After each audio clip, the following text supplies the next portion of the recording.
Bismillahirrahmanirrahim. Assalamu alaikum viewers. My name is Gulshad and I am facilitator at Rehan School Islamabad campus. So viewers, today we will talk with Maya. So let's get started.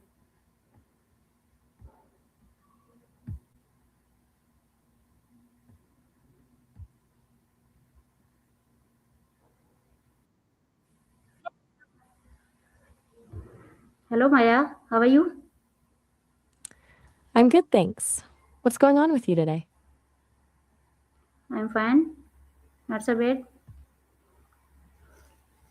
Oh, okay. What were you trying to say? It sounded like you started with I'm, but then trailed off. So Maya, my first question is that what is emotional intelligence? Emotional intelligence, or EQ, as some people call it, is basically being able to understand your own emotions and other people's emotions and using that knowledge to guide your thoughts and behavior. So it's not just about being super emotional, it's actually pretty strategic. Okay Maya, my next question is that how is emotional intelligence different from IQ? Good question. IQ, intelligence quotient, measures your reasoning, logic, problem solving, those classic kinds of smarts. EQ is more about understanding people, yourself included. They both matter, but in different ways. IQ might get you through school, but EQ is what helps you navigate relationships and deal with tricky social situations. Okay, my next question is that who introduced the concept of emotional intelligence? That's a bit of a complicated story, actually. Psychologists like Edward Thorndike were touching on related ideas in the early 1900s, but it was really John Mayer and Peter Salovey who officially coined the term emotional intelligence in 1990.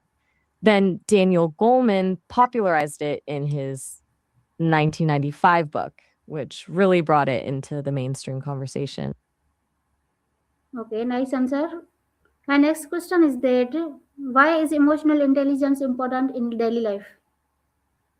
Honestly, in pretty much everything, it affects how you handle stress, communicate with people, make decisions, even how well you perform at work. Being emotionally intelligent helps you build stronger relationships, resolve conflicts effectively, and basically navigate the world with more self awareness and empathy. Okay, my next question is that what are the main components of emotional intelligence?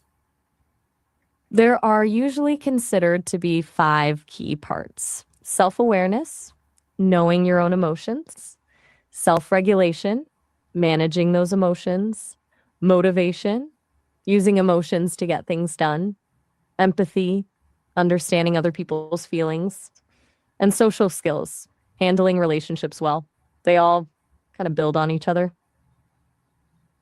Okay, nice answer. My next question is that can emotional intelligence can be learned or improved? Yeah, definitely. It's not like IQ where there's thought to be a pretty firm ceiling. EQ is actually something you can develop with practice. Mindfulness, self-reflection, getting feedback from trusted people, those are all ways to build your emotional intelligence. Takes effort, but it's totally possible to get better at it. Okay, nice answer. My next question is that how does emotional intelligence affect decision making? Well, when you're emotionally intelligent, you're less likely to make impulsive decisions based on immediate feelings. Instead, you can stay calm under pressure, consider different perspectives, and use logic alongside your gut instincts. So you make more thoughtful choices overall. Okay, nice answer. My next question is that why is emotional intelligence important for personal success? Because most success isn't just about what you know, it's about who you are and how you connect with people. Emotionally intelligent people are better at leadership, building trust, motivating others, and handling setbacks. Those things matter way more in the long run than just being technically skilled. Okay, Maya, my next question is that how does emotional intelligence influence relationships? It influences them a lot. EQ helps you understand what your partner's thinking and feeling, even when they're not saying it directly. You can handle conflicts in a constructive way instead of escalating them and build more secure, trusting connections. Basically, it helps you create more fulfilling, long lasting relationships. Okay, my next question is that what role does empathy play in emotional intelligence?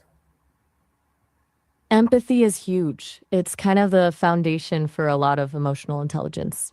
It's about actually understanding what someone else is going through, not just feeling sorry for them or offering advice.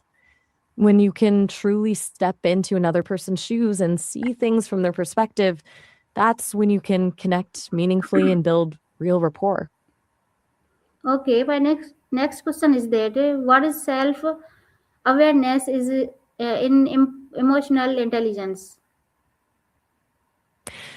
Self awareness is like the starting point. It's honestly about knowing yourself, your strengths, weaknesses, values, emotions, how you react in different situations. If you're not aware of how your own feelings affect your behavior, it's hard to manage your emotions or understand how you come across to others. It's just Okay, knowing yourself on a deep level. Okay, next question. okay, next question. Yes, yes. My next question is that how can someone improve their self awareness? There are a few ways to work on it. Journaling is good. Honestly, just writing down your thoughts and feelings regularly can help you catch patterns. Paying attention to your body language and how you react physically to different situations. And getting feedback from people you trust. Just ask them how you come across in different contexts. Okay, Maya, my next question is that why is recognizing your emotions important? Because you can't manage something you don't recognize. Yes. If you're running on autopilot and not tuned into how you're feeling, whether it's frustration, excitement, sadness, then those emotions are just going to dictate your actions without you even realizing it. Recognizing them first gives you a chance to choose how you want to respond. Okay, my next question is that how does generalizing help build emotional awareness? Um, Not entirely sure what you mean by generalizing. Could you clarify that? Yes. It sounds like maybe you meant journaling or something similar. Ah, okay, journaling. Yes, absolutely. Writing about your experiences regularly helps you see patterns in your emotions and behaviors over time. You start noticing what triggers certain feelings, how you tend to react in specific situations. It's like having a record of your emotional landscape that you can look back on and learn from. Okay, my next question is that what are signs of low self awareness? You might be ignoring your feelings instead of noticing them and pushing them aside. You might be blaming your problems on other people rather than taking responsibility for your role. Or maybe you're consistently surprised by your emotional reactions. Like you keep acting in ways that shock even yourself. Okay, my next question is that how does mindfulness improve emotional intelligence? Mindfulness is a game changer. When you're mindful, you're present in the moment without judgment. So you learn to notice your thoughts and feelings as they come up. You don't overreact or get swept away by them. Mindfulness trains your brain to be more aware of the emotional landscape in real time, which is huge for self awareness and emotional regulation.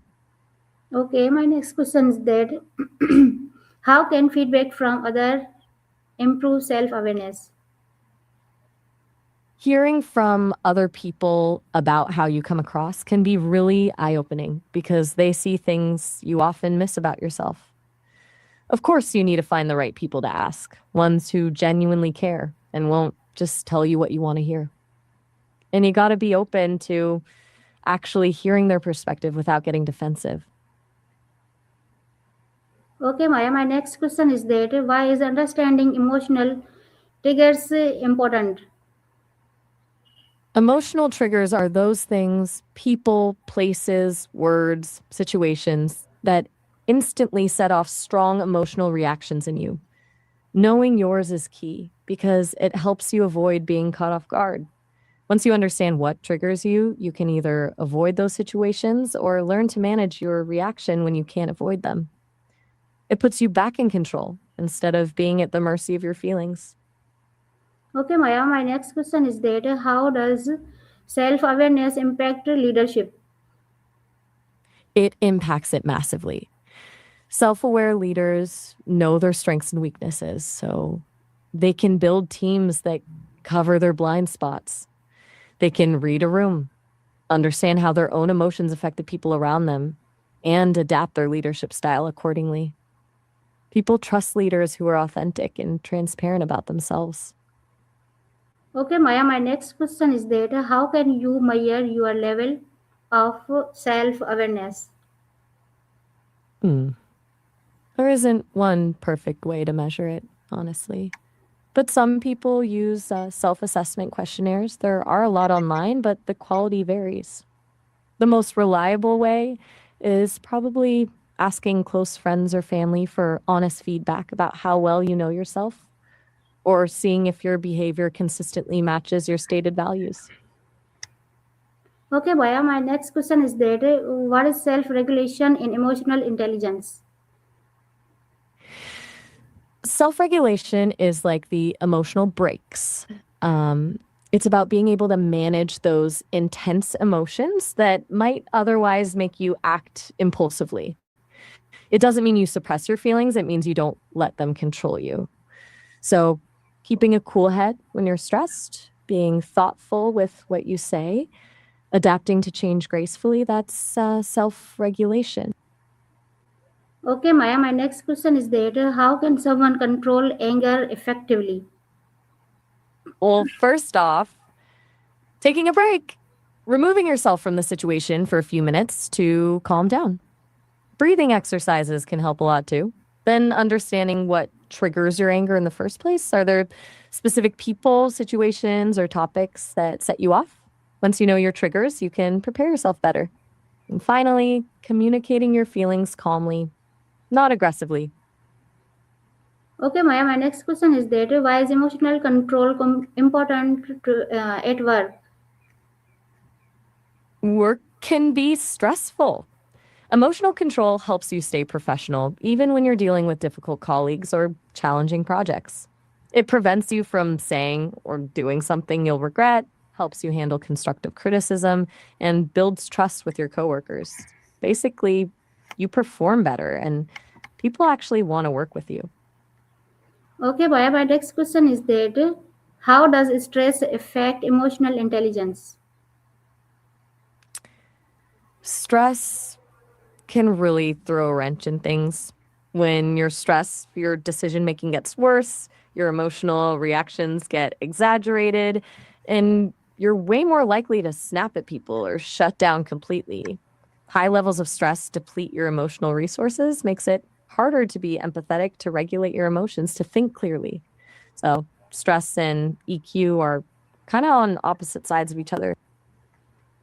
Okay, Maya, my next question is that what technique help manage negative emotion? So many. Deep breathing techniques are good. Really slowing your breath down. Also, journaling, exercise, spending time in nature, mindfulness meditation. But honestly, sometimes what helps most is just talking it out with someone you trust or reaching out if you're overwhelmed. Okay, Maya, my next question is that how can deep breathing help regulate emotions? When you're stressed or angry, your body goes into fight or flight mode, heart racing, breathing shallow. Deep breathing activates your parasympathetic nervous system, the calm down system, slowing your heart rate, lowering your blood pressure, signaling to your brain that you're actually safe. It literally rewires your emotional state in a few minutes. Okay, Maya, nice answer. My next question is that why is patience considered part of emotional intelligence? Could you repeat that last part? Okay. I didn't quite catch what you said after why is patience. It came across as something like day A, but I want to make sure I have it right. Okay, my next question is that how does self-discipline relate to emotional intelligence? Good catch. So, self discipline is really a cornerstone of emotional regulation, which is a big piece of EQ. You need that discipline to actually put into practice all those healthy ways of coping with stress and difficult emotions, sticking with mindfulness when it's hard, choosing thoughtful responses instead of reacting impulsively, making time for self care even when you're busy. Okay, Maya, my next question is that how can you respond instead of reciting emotionally? That's a great question. Responding means pausing, taking a beat before saying something to process your emotions. Reacting is like an immediate, automatic response that's driven by feeling. To respond instead of reacting, slow down, breathe, and consciously choose words instead of just blurting whatever you're feeling. Okay, Maya, my next question is that what are example of poor emotional regulation? Losing your temper easily, maybe snapping at people over small things, or shutting down completely instead of communicating how you're feeling. Also, getting caught in cycles of worry or self criticism without being able to step back and see things objectively. Basically, any pattern where your emotions are controlling you rather than the other way around. Okay, Maya, nice to meet you. Nice to meet you too, Gulshaw. Great questions. Okay, so viewers, this was Maya. We will meet another Maya next time. Until then, goodbye. Allah Hafiz, Pakistan. Pakistan Zindabad.